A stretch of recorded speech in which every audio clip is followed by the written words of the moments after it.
When the body is weary, when we stumble and fall, when the choices are hard, when we're battered and scarred, when we've spent our resources, when we've given our all, in Jesus' name we press on.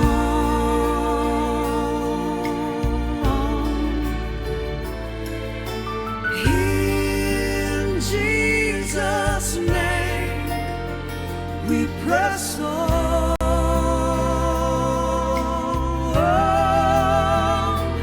Dear Lord, with the prize clear before our eyes, we find the strength to press on.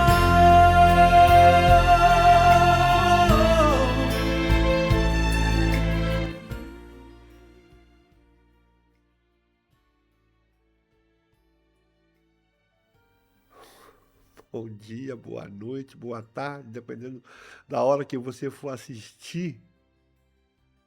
Muito bem-vindo depois dessas férias merecidas. Você acabou de escutar Press On do Grupo Cela. Muito legal você ouvir, hein? Eu quero começar logo com uma pergunta. Por que existe a igreja? Por que existe a igreja? Qual que é a sua opinião? Deixa aí na descrição por que existe a igreja para você. Qual a importância da igreja? Então hoje nós vamos tratar desse assunto, essa 8ª lição dessa série sobre a igreja. Eu espero que você esteja curtindo, que você tenha visto os outros vídeos. Vai lá, assiste para aprender. Mas a pergunta dessa noite é: por que existe a igreja? E nós podemos entender e resumir isso, né? Se você olhar para mim aqui, eu vou abrir para você, ó. Por que existe a igreja? Importante isso para nós hoje. Então eu posso resumir o quê, né? Eu resumo que Deus reuniu todas as coisas debaixo de uma única cabeça, que é Jesus Cristo. Segundo, porque essa cabeça foi dada ao corpo, que é a igreja. Então, por que existe a igreja? Primeiro, porque Deus colocou todas as coisas debaixo de um cabeça e depois deu essa cabeça à igreja. Então, Jesus foi dado à igreja. Por isso que existe igreja, porque Deus quis assim. E o terceiro ponto por que precisa igreja, porque cabeça e corpo foram chamados para viver em perfeita unidade. Então veja só que cabeça e corpo precisam andar em comunhão, em unidade. É isso. Então se você olhar comigo sobre isso, essa unidade se torna visível quando o corpo funciona de acordo com o propósito da sua cabeça. Então, o corpo tem que funcionar de acordo com a cabeça, que é Jesus. Então, Jesus foi dado à igreja, a igreja foi dada a Jesus, ele é o cabeça do corpo e a igreja tem que funcionar como ele quer. Quarto ponto aí, porque cabeça e corpo caminham juntos em direção ao cumprimento da plenitude dos tempos. Então, Deus tem um propósito, Deus tem um plano na história. Eu sou o Alfa e o Ômega, começou tudo antes da fundação do mundo. Termina lá no capítulo 22 de Apocalipse, capítulo 21, quando desce a cidade santa, Nova Jerusalém, com a igreja. Ali, cabeça e corpo caminham juntos em direção ao cumprimento da plenitude dos tempos.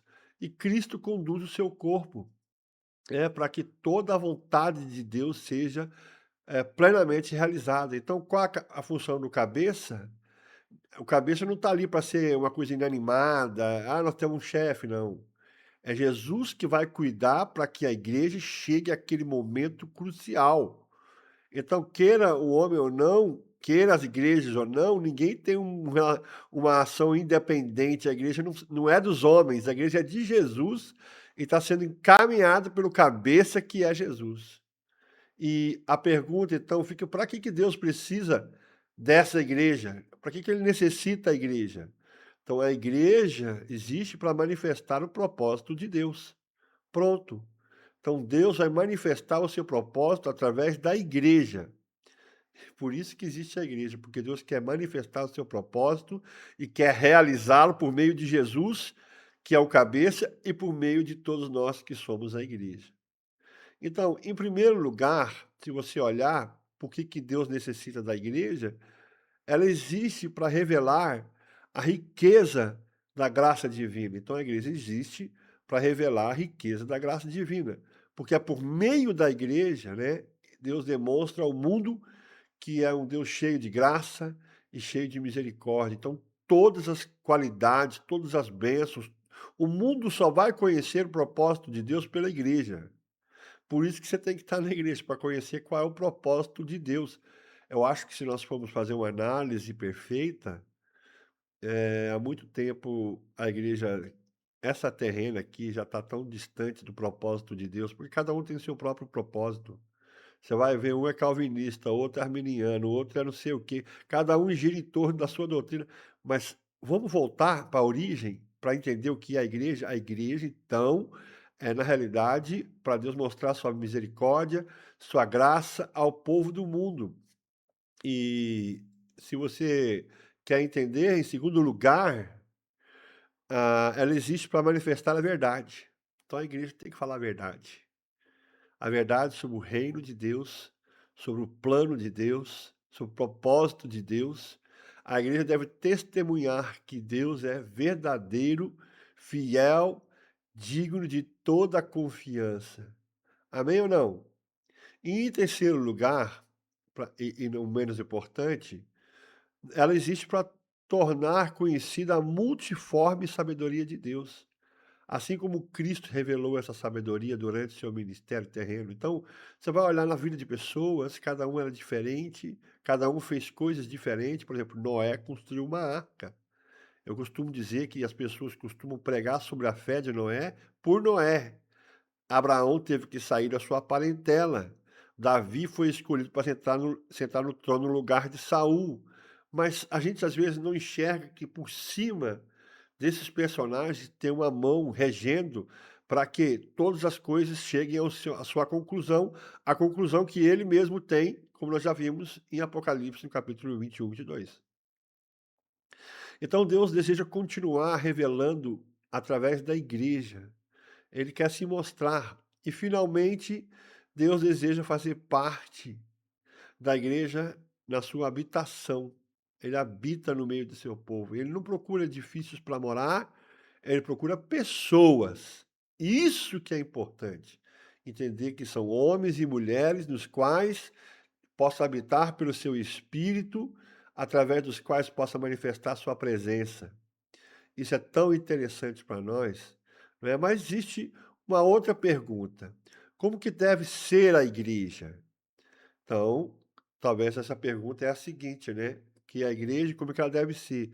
Então, Deus ele está edificando a sua igreja, então eu preciso perguntar como essa igreja deve se tornar, ou tornar-se, né? E aí eu quero mostrar alguns pontos para você, que as escrituras, elas mostram 5 características fundamentais. Primeiro, o corpo deve ser perfeito. A igreja ela é imaculada, ela é limpa, ela é uma noiva adornada. Não é? Ela está esperando o seu noivo, ela está aguardando as bodas do cordeiro. Então, imagina que você que está nem preocupado com a sua postura dentro da igreja, mas a igreja do Senhor Jesus ela está olhando para frente, para aquele encontro triunfal, e ela está se guardando e ela está se preparando para recebê-lo. Segundo, o corpo deve ser cheio da glória de Deus. Isso já é algo que nós sabemos da profecia, que toda a terra se encherá da glória do Senhor, ela será cheia da glória de Deus. E quando eu falo da glória de Deus, é uma coisa importante você entender O que que significa isso? Glória já é algo que só Deus merece e só um vencedor merece. Quando você não entende que o sacrifício remidor, a ressurreição e a ascensão de Cristo, quando você não enxerga Cristo como o primeiro homem entrar de volta na presença de Deus, da onde nós tínhamos sido expulsos, nós fomos expulsos por causa do pecado e Jesus assentou-se no trono como glorificado. Então, o corpo, ela tem que estar cheio de Jesus, porque quando ela está cheia de Jesus, ela está cheia da glória daquele que foi glorificado. O corpo deve ser santo e separado para Deus. O corpo deve ser bem ajustado e perfeita harmonia com ele. O corpo deve alcançar a maturidade espiritual. Meus irmãos, que responsabilidade que pesa sobre a igreja. Quando a pergunta é o que é de fato, como deve ser a igreja tem que ter pelo menos isso como alvo. E eu pergunto para você nessa noite: você já parou para pensar sobre esses 5 pontos? São 5, mas posso colocar mais um monte, mas esses 5, será que você está se preparando para receber o Senhor Jesus? Eu quero dizer para você que eu sou professor de teologia desde 97. Então um dia, junto com a minha esposa, que ela também leciona, e nós estávamos separadamente estudando para dar aula. Então, quando você leciona no seminário, você dá livro tipo livros proféticos, profetas menores, você dá armatologia, você dá escatologia, você tem tantas matérias. E quando você vai lecionar essas matérias, você, às vezes, por costume, porque você já fez isso algumas vezes, começa a virar uma coisa habitual, uma coisa corriqueira. E você vai, e às vezes você não presta mais atenção naquele assunto, porque você já domina. Tem gente que sabe falar muito bem de escatologia. Aí você domina aquele assunto e aquilo vira tão normal, e você nem precisa mais de Deus para poder ministrar aquela aula. E Deus cobrou de mim naquele dia, dizendo que eu deveria ter um momento com Ele, ao invés de falar sobre Ele. E isso marcou a minha vida, porque eu descobri que há muito tempo eu estava lidando com as coisas de Deus, mas eu não estava lidando com Ele. Como é que eu posso ser igreja se eu estou tão distante? E eu descobri que eu precisava voltar para o Senhor, e isso é a grande diferença da nossa vida. A hora de você descobrir se você faz parte da igreja, se você está buscando isso que eu estou ensinando nessa noite. Então anota aí essa listinha, vamos pensar sobre isso. Então ser perfeito significa que tudo foi restaurado, curado, que foi sarado, que recebeu a plenitude, a integridade. Então, essa integridade que vai refletir a glória de Deus. Então, ser de Deus é tão rico. Ser de Deus às vezes, você não consegue nem expressar em uma só palavra, mas a glória manifesta, não é, de forma variada no nosso caráter.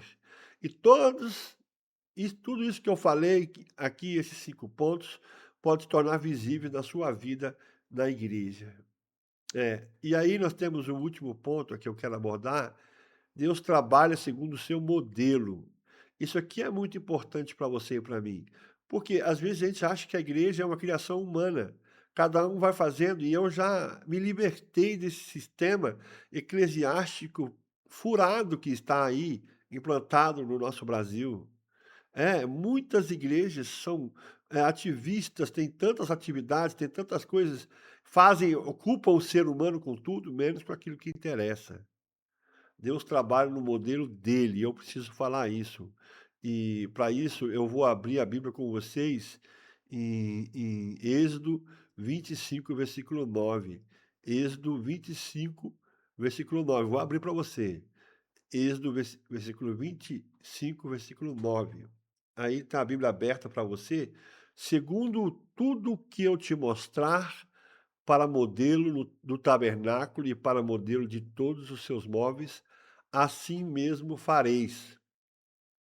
Como que a igreja recebe a direção de como ela deve ser? A resposta é que Deus trabalha segundo uma norma, segundo o seu modelo, ele mesmo estabeleceu. Então a igreja não é uma coisa que você vai indo do seu jeito e você faz da sua maneira. A igreja, ela foi estabelecida por Deus e ele tem seus valores, suas normas, suas regras. E a gente vê isso aqui em Êxodo 25, versículo 9. Né? Segundo tudo o que eu te mostrar para modelo do tabernáculo e para modelo de todos os seus móveis, assim o fareis. Então, o tabernáculo, ele não pode ser e não deve ser segundo a nossa própria imaginação. Não, ela não podia ser segundo a imaginação humana. Ela deveria seguir exatamente o modelo revelado por Deus. E o mesmo princípio aplica-se hoje nos nossos dias à igreja. Né? A mesma coisa. Todo aquele que trabalha na igreja precisa estar sensível à direção do Espírito Santo. Então, as formas externas para variar de uma igreja para outra, às vezes a gente não precisa discutir, mas o princípio estabelecido por Deus que permanecem os mesmos. E o essencial é que a igreja seja uma igreja viva, que ela esteja viva. Ela deve funcionar como um corpo vivo, no qual existe movimento, crescimento e vida. É isso. E isso acontece quando ela permanece fiel às diretrizes estabelecidas pelo próprio Deus, pois é Ele, o próprio Deus, que nos dá a sua vida.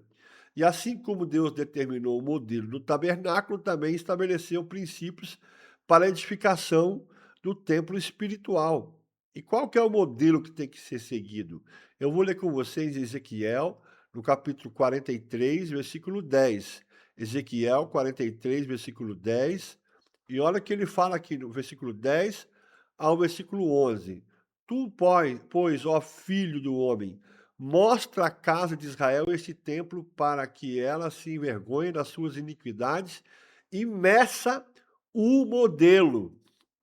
Envergonhando-se eles de tudo quanto praticaram, faz-lhes saber a planta dessa casa e o seu arranjo, as suas saídas, as suas entradas e todas as suas formas, todos os seus estatutos, todos os seus dispositivos e todas as suas leis. Escreve isso na sua presença para que observem todas as suas instituições e todos os seus estatutos e os cumpram. Essa é a lei do templo. Então, na realidade, o Senhor deseja o seu modelo. O seu modelo. Tu, pois, ó filho do homem, mostra essa casa de Israel, esse templo. Meçam o seu modelo. Então, o Senhor deseja que o seu modelo seja cuidadosamente observado. Então a igreja não é o que estão fazendo dela, né? Um covil de pessoas desorganizadas, de lobos, de salteadores. Não é também onde o culto é profano, é uma mistureba de outras religiões, o sincretismo. Não é. O que nós estamos vendo aí na mídia social é uma aberração. E foi necessário falar sobre esse assunto da igreja, porque Deus ele tem um modelo que tem que ser observado. A edificação da igreja não pode ser conduzida de forma nenhuma por qualquer pessoa, ou uma coisa improvisada. Não pode. Ela pertence a Jesus Cristo, e por isso que deve ser realizado com ordem, com fidelidade e obediência aos princípios estabelecidos pelo Senhor. Então Deus continua dizendo ao seu povo, esses princípios devem ser cuidadosamente observados. E essa precisão é necessária por duas razões. Primeiro, porque você serve a um Deus santo e um Deus glorioso. Segundo, porque você enfrenta um inimigo que procura constantemente encontrar brechas para causar dano à casa do Senhor. E quando a vida da igreja é conduzida de maneira descuidada, leviana, o inimigo ele encontra oportunidade para produzir divisão e também destruição. E quando a igreja permanece organizada segundo os princípios espirituais estabelecidos por Deus, então ela torna-se muito mais protegida contra esses ataques. Muito bem, hoje eu falei sobre por que nós temos a igreja, e como a igreja deve ser, e nós vimos que a igreja deve ser segundo os moldes daquele a quem estabeleceu, e não segundo os homens fizeram dela. Eu termino aqui essa noite de quarta-feira para dizer que foi muito bom voltar e a gente voltou já com um tema tão bacana. Espero que você reflita. Se você tiver alguma dúvida, pode me escrever ou entre em contato com a gente, Igreja Logos de Brás Cubas, Mogi das Cruzes. Eu quero muito poder te ajudar a pensar e avançar nesse conceito do reino dos céus. Eu quero novamente, para terminar, antes de fazer uma oração por vocês, eu quero colocar essa música tão bonita que chama Press On. Ela mostra, de fato, que a gente pode sofrer todas as coisas, mas nós temos que continuar, ser persistentes. Nós temos que ser persistentes, né? Quando o vale é muito profundo, quando a montanha é muito difícil de subir, quando no corpo a gente está enfrentando alguma coisa. Em nome de Jesus, nós temos que continuar. É isso que essa música está falando. Vamos lá, igreja. Vamos pensar sobre isso que eu falei hoje. Pai, quero, em nome de Jesus, terminar essa noite te pedindo que tu nos ajude e nos auxilie nesse estudo sobre a igreja, que a gente possa levar a sério, que a gente possa entender qual o valor que o Senhor deu à igreja, quando o Senhor deu o cabeça, o Cristo, quando ele recebeu toda a glória, toda a honra, todo o reino nas suas mãos, e quando o Senhor deu isso à igreja para reinar junto com Cristo. Pai, nos ajuda a continuar, nos ajuda a entender isso e nos levar a sério também, Pai, essa questão de não somente ser um frequentador, não saber o que está fazendo lá, mas entender que fazemos parte do plano de Deus para a concretização de todas as coisas. Abençoa a igreja do Senhor, é o que eu te peço em nome de Jesus. Igreja, muito obrigado por ter ficado comigo. Muito obrigado mesmo, de coração. Estou aqui com essa musiquinha maravilhosa, mais um pouquinho para vocês. Boa quarta-feira, bom jantar. Agora vão descansar, vocês merecem. Tchau, tchau. We find the strength to press on.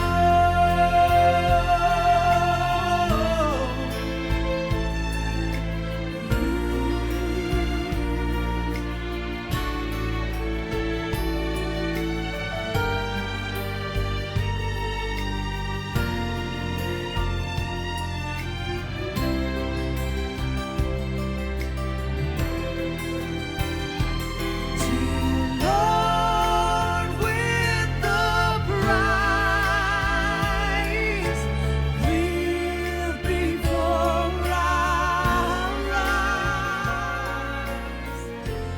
we find the strength to press on.